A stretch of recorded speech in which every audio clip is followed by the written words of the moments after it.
Old Sultan. A shepherd had a faithful dog called Sultan, who was grown very old and had lost all his teeth.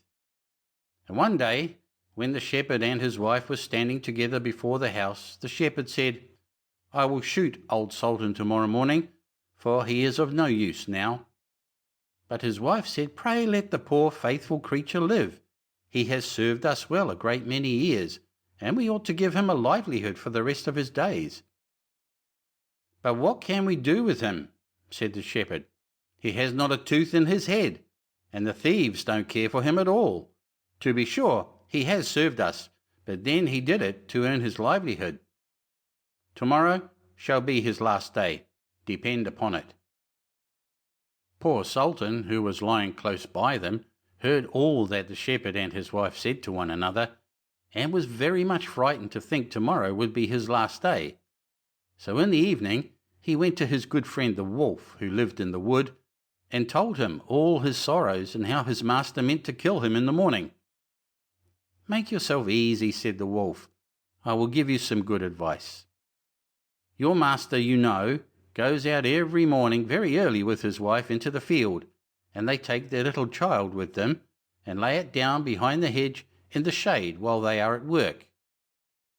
Now do you lie down close by the child and pretend to be watching it, and I will come out of the wood and run away with it. You must run after me as fast as you can, and I will let it drop. Then you may carry it back, and they will think you have saved their child, and will be so thankful to you that they will take care of you as long as you live." The dog liked this plan very well, and accordingly so it was managed. The wolf ran with the child a little way. The shepherd and his wife screamed out, but Sultan soon overtook him and carried the poor little thing back to his master and mistress. Then the shepherd patted him on the head and said, "Old Sultan has saved our child from the wolf, and therefore he shall live and be well taken care of and have plenty to eat. Wife, go home and give him a good dinner, and let him have my old cushion to sleep on as long as he lives." So from this time forward Sultan had all that he could wish for.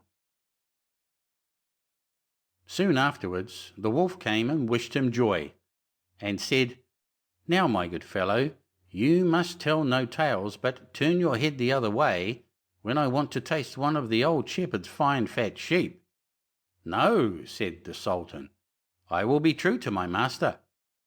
However, the wolf thought he was in joke, and came one night to get a dainty morsel. But Sultan had told his master what the wolf meant to do, so he laid wait for him behind the barn door, and when the wolf was busy looking out for a good fat sheep, he had a stout cudgel laid about his back that combed his locks for him finely.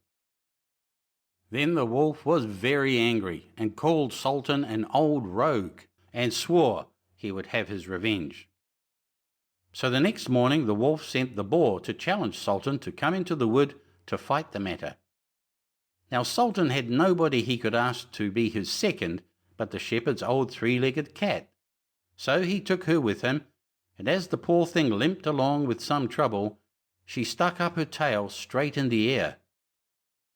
The wolf and the wild boar were first on the ground, and when they espied their enemies coming, and saw the cat's long tail standing straight in the air, they thought she was carrying a sword for Sultan to fight with, and every time she limped, they thought she was picking up a stone to throw at them. So they said they should not like this way of fighting, and the boar lay down behind a bush, and the wolf jumped up into a tree.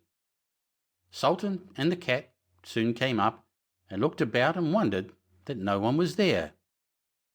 The boar, however, had not quite hidden himself, for his ears stuck out of the bush, and when he shook one of them a little, the cat, seeing something move and thinking it was a mouse, sprang upon it and bit and scratched it, so that the boar jumped up and grunted and ran away, roaring out, "Look up in the tree, there sits the one who is to blame." So they looked up and espied the wolf sitting amongst the branches, and they called him a cowardly rascal and would not suffer him to come down till he was heartily ashamed of himself, and had promised to be good friends again with old Sultan. End of chapter 5.